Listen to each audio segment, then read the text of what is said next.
咁即係話咧，如果你翻唔到香港嘅話咧，你只有一條路咧，就係瞓街，係冇 Plan B 嘅。咁今日咧開始想同大家分享一下我嘅創業故事啦。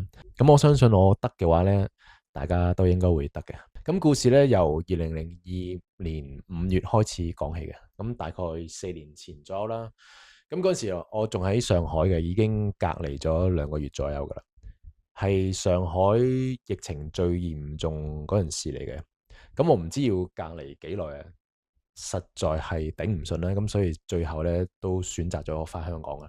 咁嗰陣時記得係翻香港個機票係好貴嘅，同埋嗰陣時我真係幾窮下，冇乜錢嘅。咁我記得係大概有幾百蚊人仔同埋幾千蚊港幣左右啦。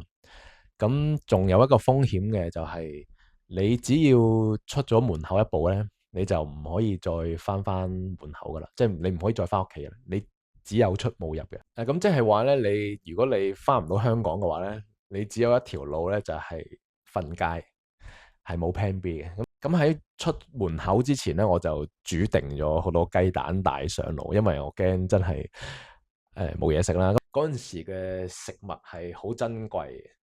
冇嘢食嘅，冇嘢食賣嘅，冇嘢食賣到嘅。其實條街咧係冇車冇人，乜嘢都冇嘅。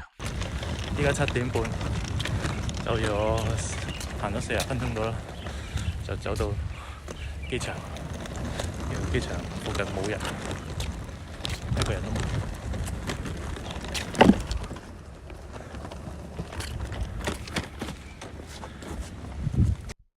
因為疫情隔離，咁所以係冇嗰啲餐廳，乜嘢鋪頭都冇開嘅。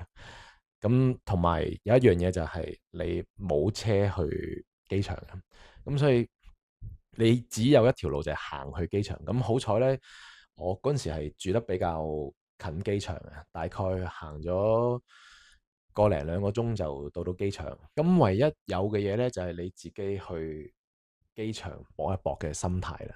咁其實未登機之前個心態都未係好放鬆到嘅，直到登機上到去飛機，跟住翻到香港個心先至會係放鬆晒。咁去到翻香港之後呢，就其實真正嘅難題先係開始。